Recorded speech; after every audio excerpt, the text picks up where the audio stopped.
Hi friends, ఈరోజు నేను రొయ్యల ఊరగాయ పెడుతున్నాను. చూడండి, దీంట్లో ఒక నల్లగా ఈన ఉంటుంది, అది తీసేసి బాగా క్లీన్ చేసుకున్నాను. 1/2 కిలో రొయ్యలు అండి ఇవి.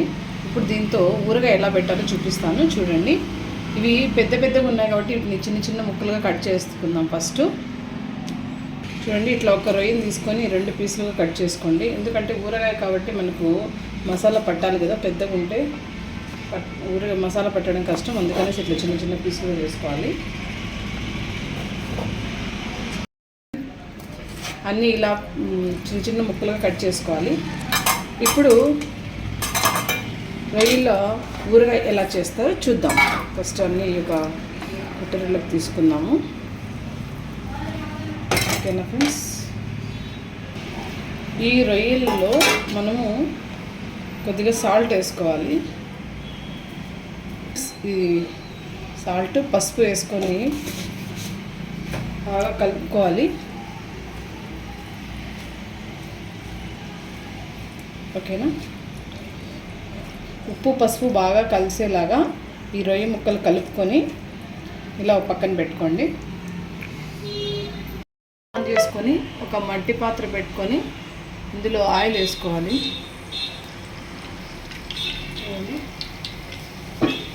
ఈ ఆయిల్ బాగా వేడెక్కాక అందులో రొయ్యలు వేసి వేపుకుందాం.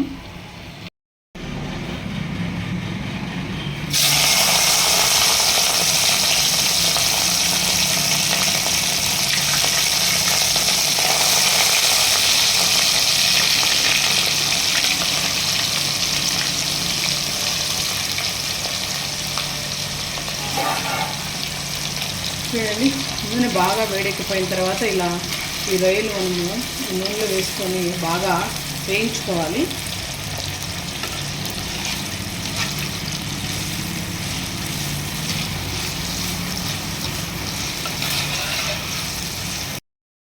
ఫ్రెండ్స్, ఈ రొయ్యలు వేగిపోయినాయి.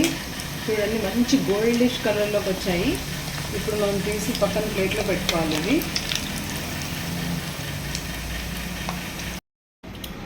ఫ్రెండ్స్, ఇప్పుడు వేయించి పక్కన పెట్టుకున్న రొయ్యల్ని ఒక కటోరీలో తీసుకొని అందులో ఇప్పుడు మనము కొద్దిగా సాల్ట్ వేయాలి.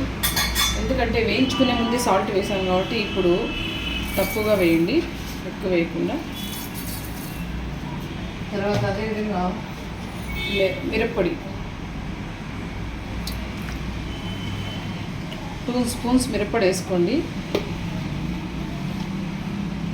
కారం ఎక్కువగా తినేవాళ్ళు ఇంకొక స్పూన్ వేసుకోవచ్చు. అదేవిధంగా ధనియాల పొడి,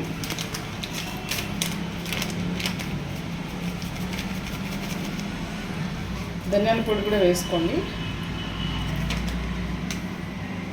ఓకేనా ఫ్రెండ్స్, ఇప్పుడు కొద్దిగా పసుపు లైట్గా, ఎందుకంటే వేయించే ముందే నేను పసుపు వేసాను కాబట్టి లైట్గా పసుపు వేసుకోండి.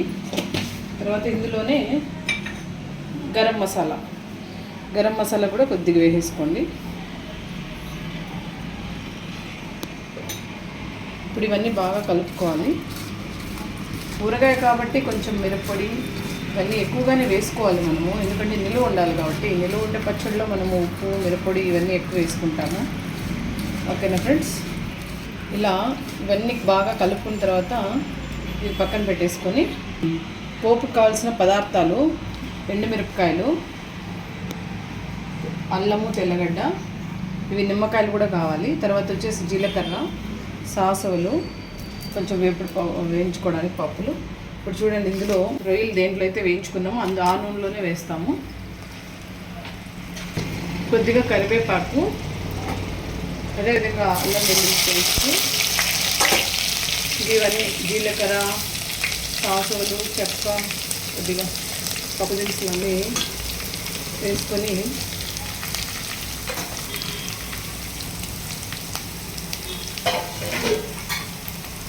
బాగా కలపాలి. ఇలాగా పోవాలి.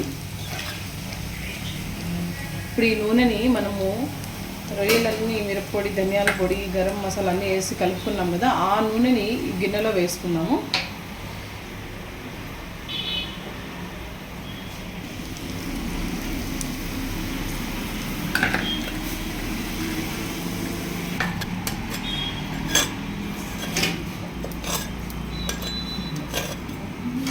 తర్వాత నిమ్మకాయ రసం పిండాలి. ఇందులో నిమ్మకాయ రసం వేసిన తర్వాత బాగా కలపాలి అన్నమాట. మొత్తం మిక్స్ చేసుకోవాలి కొంచెం. ఫ్రెండ్స్, ఈ ఊరగాయ చాలా చాలా ఈజీ. అదేవిధంగా 2-3 months వరకు నిలువ ఉంటుంది. పిల్లలు చాలా ఇష్టంగా తింటారు. మా పిల్లలైతే ఏం కూర చేసినా కూడా ఇది ఒకటి పక్కన వేసుకొని నంచుకొని తింటారు, అంత ఇష్టము. ఇది 2-3 months బాగా నిలువ ఉంటుంది. మీరు చేసుకున్నట్టయితే వాటర్ తగలకుండా బాక్స్లో పెట్టుకోవాలి. ఈ రొయ్యల వల్ల చాలా ప్రయోజనాలు ఉన్నాయండి ఆరోగ్యపరంగా. లేదంటే దీంట్లో ఎక్కువగా సెలీనియం ఉంటుంది. ఈ రొయ్యల వల్ల చాలా ప్రయోజనాలు ఉన్నాయి. గుండెకు మంచిది, స్కిన్ బాగా షైనింగ్ వస్తుంది రొయ్యలు తింటే కన్నా. అదేవిధంగా దీంట్లో ఎక్కువ కొవ్వు ఉంటుంది కాబట్టి డైటింగ్ చేసే వాళ్ళు తినకపోవడం చాలా మంచిది. చిన్నపిల్లలు, ఎదిగే వాళ్ళు, తర్వాత స్పోర్ట్స్ పర్సన్స్ బాగా తీసుకోవచ్చు ఈ రొయ్యల్ని.